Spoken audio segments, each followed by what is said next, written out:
شنونده عزیز، حالا گفتار یکم رو از سلسله خوانش بدیعی از روی رمان ساتیم اولوغزاده بوسه در قرائت محمد جان شودیف شنوید.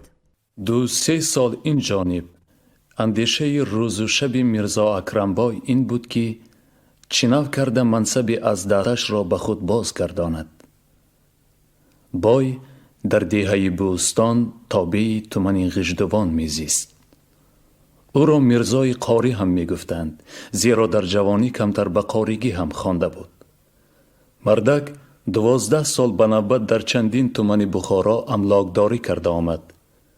دفعه آخر املاکداری غژدوان بود. چون از منصب فرو آمد، یک بار خود را مانند مسافری که دزدان مرکبش را به غارت برده در بیابان پیاده‌اش گذاشته باشند حس کرد. او با همراهی منصب 200,000 تنگه نقدش را هم از دست داده، از این وجه علمش باز هم دردناک و طاقت فرسا گردیده بود. واقعه چنین است. از این 3 سال پیش تورجان حاکم کرمینه عبدالاحد خان به مقصد مبارکبادی امپراتوری نوی روس الکساندر سوم عزم سفری روسیه کرد و برای برآوردن خراجات این سفر به اهالی قلمرو خود با نام میرانه اندازی علاوگی انداخت. املاکداران تومنها می بایست هر کدام 200-300 هزار تنگه جمع کرده به خزینه حاکم می سپردند. مهلت جمع‌آوری انداز خیلی کوتاه بود. بعضی املاکداران به این امر رسیدگی کردند و بعضی نتوانستند. املاکدار غژدوان هم نتوانست. بنابراین او قرار داد که میرانه را از پول شخصی خود به حاکم رساند و بعد آن را از خلق گنداشته گیرد. او همین طور هم کرد.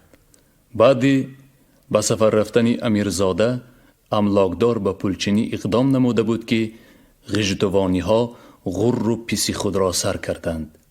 زیرا از آن پیشتر اندازهای دولتی را به زور ادا کرده دستمایه هاشان به غلطک برآمده مانده بود.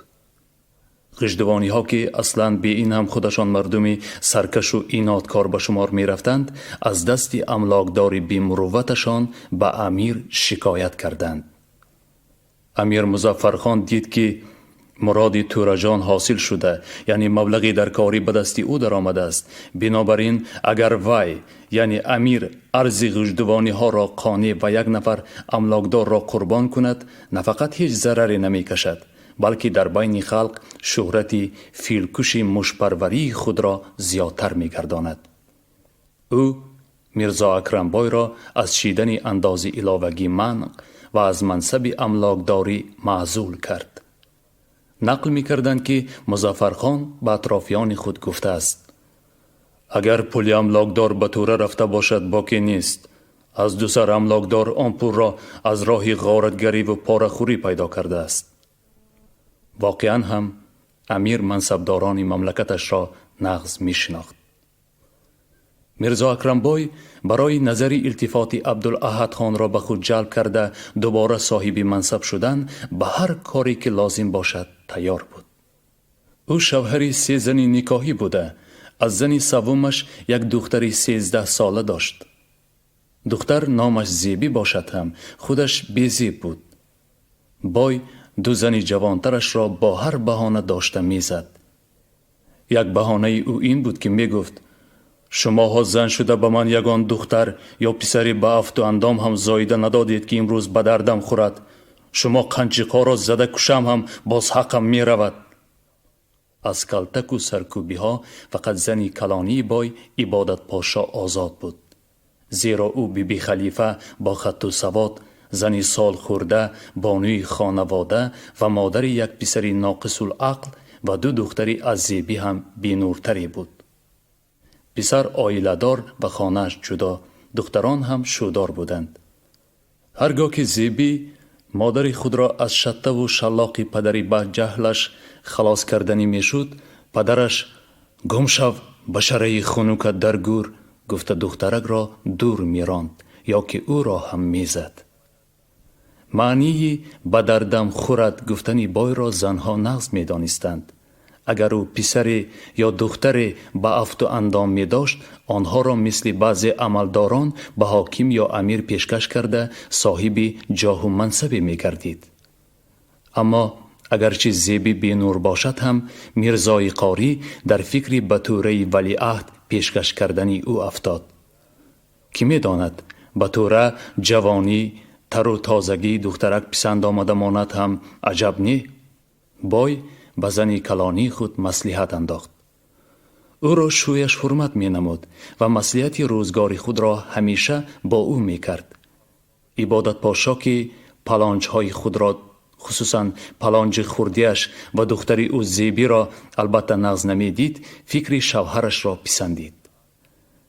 طوره ولیعهد حاکمی ما، صاحب مال و جان ما، هم صاحب ننگ و ناموس ما می باشند، گفت او. پسر و دختری خود را به غلامی یا کنیزکی توریم تارتوق کردن گناه نیست. مطلب را به رسالت مادر زیبی فهمانیدند و به بلا ماندند.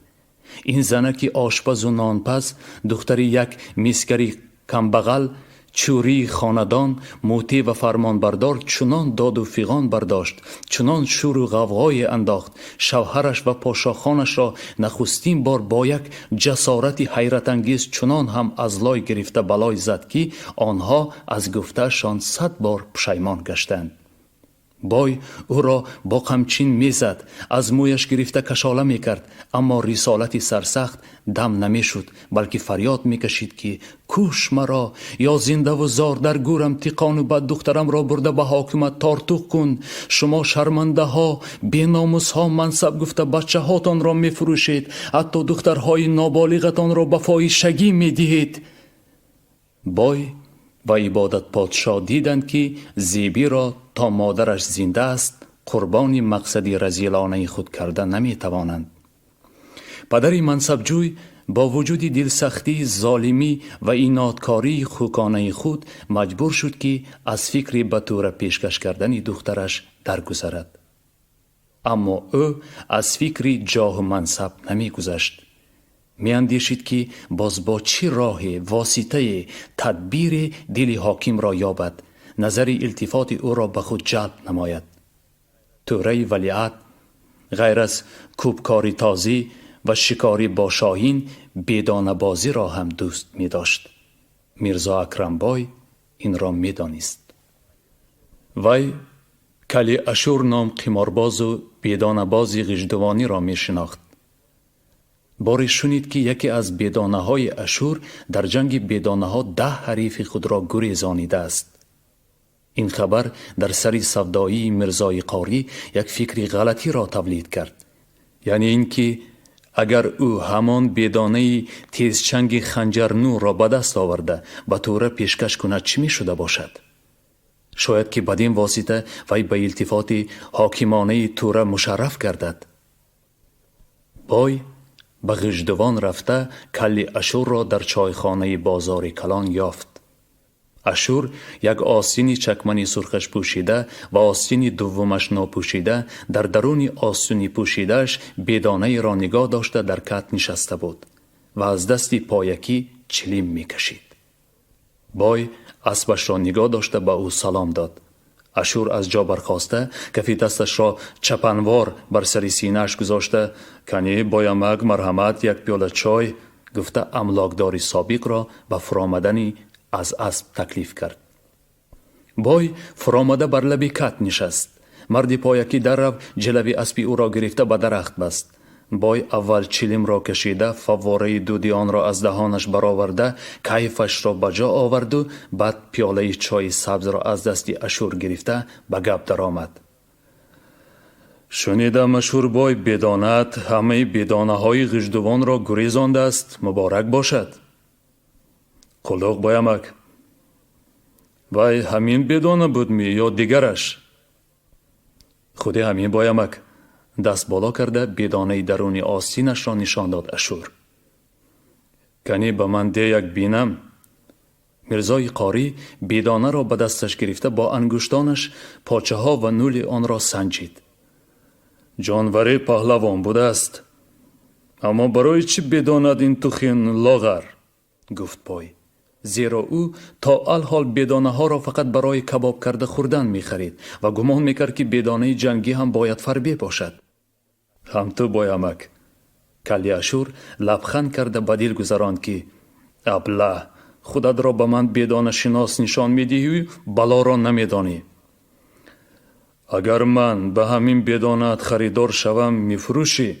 یک بار پرسید پای. بدانه باز حیران شد. فروشم؟ شما بدانه باز نبودید که بایمک؟ در کرمینه یک آشنا دارم. بر دروغ گفت پای. خودش از کلان شونده ها خواهش کرده بود که به من از غژدوان یک بدانه نغز را سوغاتی بیار. خوب این طور باشد سودا کنید بایمک. من این بدانه جنگرم را 100 تلا دیانت هم نمی فروختم که، لکن مادام که شما دهن انداختید میلش صدقه سرتان می فروشم. سودا کردند. اشور یک دو گذشت کرد و از 300 تنگه پس نفر آمد.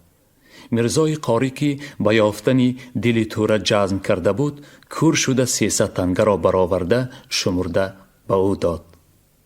کلی عیار به هر احتمال اگرچه در شهر دیگر در کرمینه هم باشد پیدا شدن رقیب را به دیگر بدانه های جنگی خود نمی خواست، به علاوه او در دل خود میرزا اکرم بای را از وجه بدانه ناشناسیش و اما خود را بدانه شناس به قلم دادنش مسخره می کرد. بنابراین با استهزای پنهانی به او چنین مصلحت داد. بدانه را اول یگان هفته پرورش کنید که فربه شود بایمک. بعد با آشنای کرمینگیتان سوغاتی برید. حالا البته همین طور میکنم، قبول نمود میرزای قاری. در حقیقت او بدانه را در قفس انداخته 7 روز آب و دانه داد و روز 8 آن را گرفته به کرمینه روانه شد.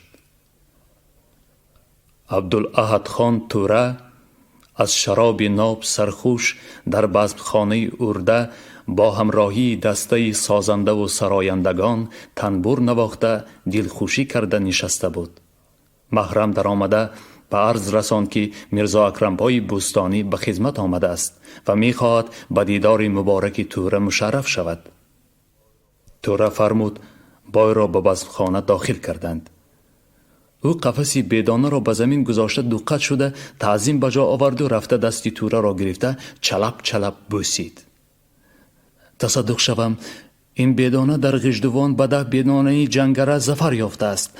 غلامشان این را به توره مناسب دیده از صاحبش خرید آوردم که شاید اندکی هم باشد موجب دلخوشی توره هم شود. نوکری دوست داشته و شریک بزمهای خاصه حاکم یخشیبیک اودایچی بدانه را از قفس برآورده به دستی توره داد. توره مثل یک بدانه بازی با تجربه تن و توش آن را دید، پنجه و منقارش را سنجید و تعجب کرده گفت این از فربگی چرب و بسته است که چطور می جنگد؟ تصدق شوم تواضع کارانه جواب داد میرزا اکرم بای. وای چربونیه همش رگ و پای. یک جنگ انداخته بینند همه بدانه های خاصه را نگریزاند حساب نی. احد خان به قاری یک نگاهی سرد افکند که از ترس دل قاری ته زد. او به چه وجه این طور نگاه کردن حاکم را نفهمید، اما وجه این بود که چربونی رگ و پای گفتن او به نفس احد خان رسیده بود. نخواد او یعنی توره رگ و پای را از چرب فرق کرده نتواند. توره به خدمتگار خود فرمود حاج قل از بدانه ها یک تا زورش را بیار یک جنگ انداخته بینیم کنی. حاج قل از بدانه های خاصه یکی را آورد.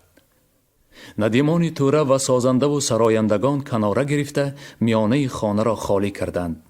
یخشیبیک اودایچی با سولت ریشکلان که در سن سال به توره 27 ساله پدر شده می توانست بدانه خاصه را گرفته در پایگاه و خود توره با بدانه سوغاتی در پیشگاه نشسته جانوران را به جنگ سر دادند. بدانه خاصه بال افشانده گردن خود را یازانده نولش را به طرف حریف نیزوار راست کرده حمله نمود. بدانه تعریفی میرزا اکرم بای گریخته گرد دوره می خرامید و پناه می جست. همه دیدند که وی هیچ میل جنگیدن ندارد و صلح می خواهد. اول توره و بعد همه حاضران غیر از میرزا اکرمبای ملزم و به ترس و هراس افتاده قاه قاه خندیدند. قهقه گویا سنگبارانی بود که به سر میرزا اکرمبای بیچاره میریخت. از شدت خنده چشمان توره اشک برآوردند. او اشک چشمانش را پاک کرده میرزا اکرمبای را مسخره کنان میگفت: یه نموری تو قاری، ای بدانت رگو پیشکتی از سرت ماند. بعد او برای دلخوشی قاری را فرمود که با حاجی قول دویشان بدانوار جنگ کنند. حاجی قول که ظاهراً به این نوع شوخی های حاکم خود عادت کرده بود، فوراً دستهایش را مثل دو پای پیش چارپایان به زمین نهاده، ریش زردش را که به خنجری زنگ زده مانندی داشت به پیش راست کرده سوی میرزا اکرمبای گوک کشید.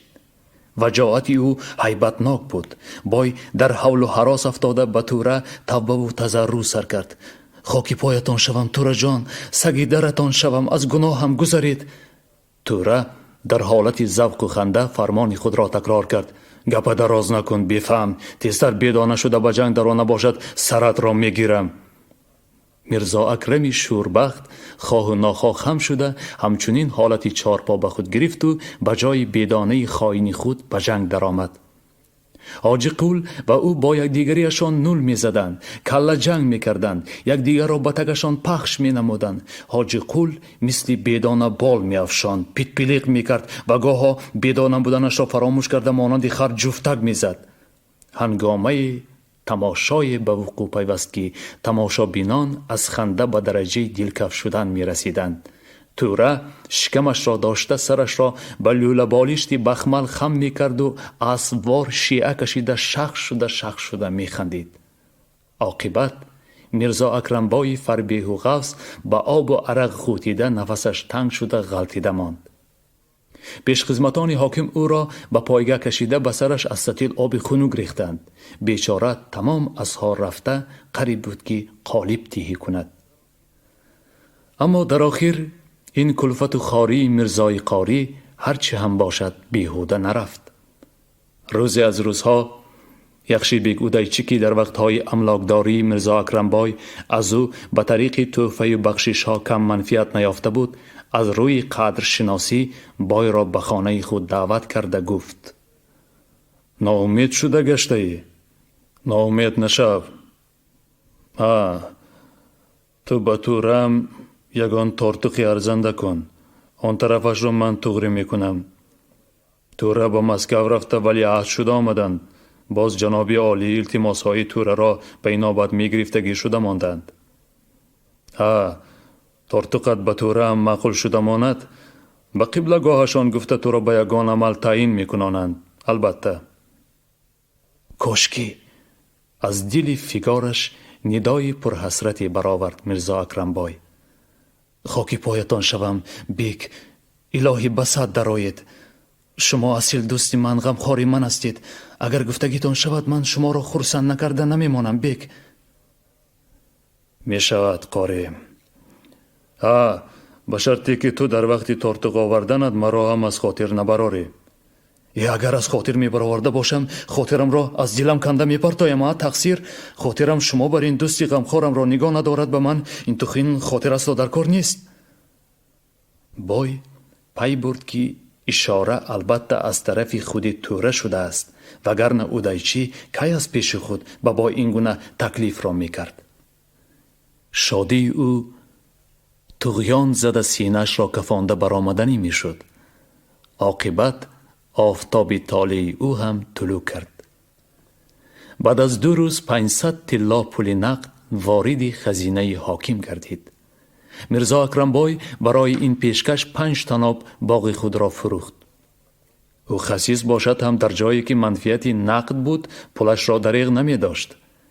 یخشی بیگ اودایچی هم البته محروم نماند، به او 50 طلا رسید. تگی گپ این که آن روزها امیر به خاطر پسری ولیعهدش احد خان دیوان بیگی او را بیگی قابادیان تعیین کرده بود.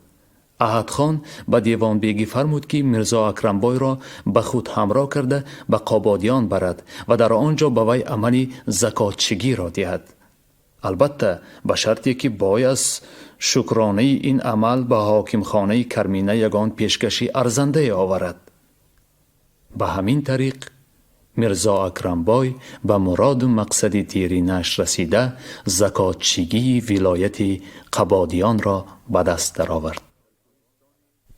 در کوهستان کولاب و بلجوان وادی های خورد خورد خینگاب، سرخاب، شوراب، آبی مزار عجب جاهای خوشباد و هوایی می باشند. بیشترینشان تگاب یعنی آبشار و سیردال و درختند. برو دامن کوههای قبط به قبط و تل و کتلهای جفس از اول بهار تا وسط تیرما سبز و خرم چشمساران بیشمار آب زلال خود را به سایها، کشت و باغها، میوه‌زارها جاری می دارند. میوه های این سرزمین را نمی گویید. سیب و انار، توت، آلو، گیلاس، زردالو و شفتالی سیرشیره و خوشمزه بلجوان، خاولینگ، سری خاصار را کی نمی داند؟ کوهستان فقط از زمین کم بغل است. قطعه های کلان زمینی کارم احیان وامی خورند.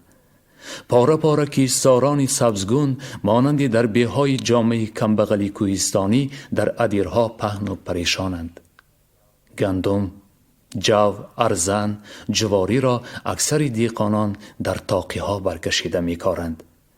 فلانی امسال 10 تاقی غله کاشته است، بیسمدانی 15 تاقی. جا جا ابرهه سیلخانه سایی که کوهستانیان سنگابش می نامند دلی کوه و تل و کتل ها را چاک کرده به وادی رخنه می کشاید. هر کدام این رخنه ها دره تنگی می باشد. یکی از کلانترین این دره های تنگ در سمت شرقی وادی آبی مزار دره مختار است. از دهن دره در مسافه 1 چقریم به درونتری آن ده همنامی دره افتاده است که در کنار چپی سنگاب خوش جای گرفته قد آن یازیده می رود. وی بنمود از دیه های دیگر کوهستان فرقی ندارد. آن را تل و کتل های پیتاو یعنی راست و بلند از 3 جانب فشرده در میانه نگاه می دارند. به میانجای دیه خوشه چینار همچون 2 برج دیدبانی سایه انداز می باشد. این خوشه چینار از حولی بیرونی واسع قد کشیده است.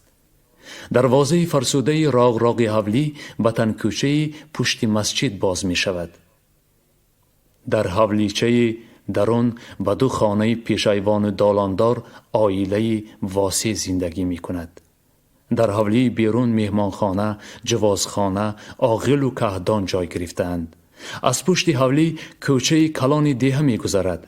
در آن بری کوچه از بلندی که بر بالایش یک قسمی خانه ها و باغچه های باشندگان دیه جای گرفته است، چشمه سرد آب سر می زند. آبی چشمه با یک ناوی باریک به حولی بیرونی واسع می آید و از حولی به حیات روی دریجه‌ای که مردم محلی آن را حاطه می گویند جاری می شود. حاطه عبارت از باغچه و اندک زمینی یونشقه و سبزواتکاری در مابین حولی و سنگاب واقع شده است. بهار خرم و خندان، سبزپوش و گلبسر در عین جولان خودنمایی. شعله آفتاب نمی سوزاند و نمی گدازد، بلکه فقط همچون مهر پدر و مادر به فرزند دلبند گرم نوازش می کند. گنجشک ها، فراشتروک ها چهچه کنان در آسمان صاف لاجوردی پرافشان و در تشویش و تردد آشیان سازی. در میدان لب سنگاب استای موسفید نزد استاخانه پستکی خود جواز کنده می تراشد. یک مرد میان سالی سبزینه ریش سیاه و با کتف و بازو به این سو آن سوی جواز کنده گذشته آن را با چشم خریداری می بیند، دست می کند، می سنجد.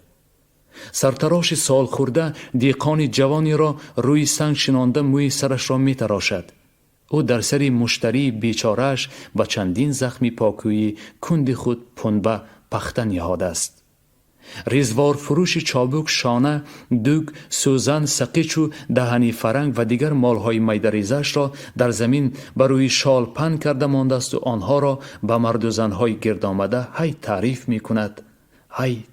می کند. در یک سو زیر صدای صحن مسجد داملای پیری آواز گرفته بر سر توده شاگردان چرکین خاکالودش چوبی دراز خود را مانند چوپان در بالای رمه بازی می دارد. شاگردان با شور و غوغا سبق می خوانند، دعاها را یاد می کنند. در لبی دیگری سنگاب جوان نورسی باریک و جلدر پوشی پابرهنه با چشمان شوخ پرجلا از بالای تلی 1000 منه سرازیر می شود. این جوان ریزای صغیر و به قول کوهستانیان سرهوی و ادیری است. از دهه سرسقاوه، دهی که از دره مختار نیم فرسنگ بالاتر در تار کوهی همنام خود واقع است. ریزا ده بده سرسری می گردد. چی می خورد، شب در کجا می خوابد معلوم نیست. او یک نوع قیافه عیارانه مغمبر نمایی دارد که آدمان با دیدن او بی اختیار می خندند. خندهشان وجه دیگری هم دارد. آنها قلقهای غلطی او را به خاطر می آرند. حالا نگاه کرده استید، این بچه شون باز البته یگان شوخی، یگان قلقی نوی برآورده مردم را می خنداند. واقعا هم ریزا بعد یک دم چوبی دراز به دست در بام مسجد نمودار گشت. به لب بام خوابیده چوبش را به پایان به طرف داملای پیر که شاگردانش را به سبق خانه انداخته خودش از خستگی پینک رفته بود دراز کرده، با نوک چوب آهسته ریش و بروت او را کافت. بینیش را خارید. داملا عطسه زده چشمان خسته آبروش را گشاد. بچگان ریزای شوم را در بالای بام دیده ایستاده باشند هم دم نمی زدند. تماشای حال داملایشان شفق‌انگیز و خنده‌آور بود. او در حالتی پینک بر روی منه خود شپاتی زده پشه خیالی را کشتنی می شد. فرصتی بعد ریزای از بام غیب زده در بلندی سری چشمه پیدا گردید. زنانی با آب آمده کوزه و کمغانهایشان را یک سو گذاشته مثل سیله کم چگونه مرغان کلان دشتی غوچ نشسته سرگرمی چقچق و غیبت بودند. ناگهان از بالا سنگی کلان به شدت به حفظ تگی چشمه غلطیده آب را به بالای زنان پاش داد. سیله به قیچو یک باره پراکنده گردید و زنانی تر شده ریزا را در بلندی دیده زبان به دشنام و نفرین او گشادند. ریزا در رو از آنجا هم غیب زد.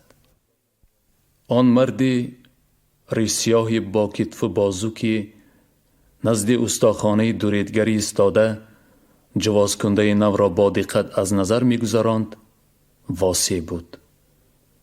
جواز کنده تیار را او با یاری دو مرد دیگر غیلانیده برد. آهسته تر بغیلانید. نازم تو اندک برداشته بغیلان که خراش نخورد یا مبادا بسن خورده یگان جایش نکفد. همراهانش را آگاه میکرد واسه، ولی ظاهرا آگاهانیدن او سود نمی بخشید.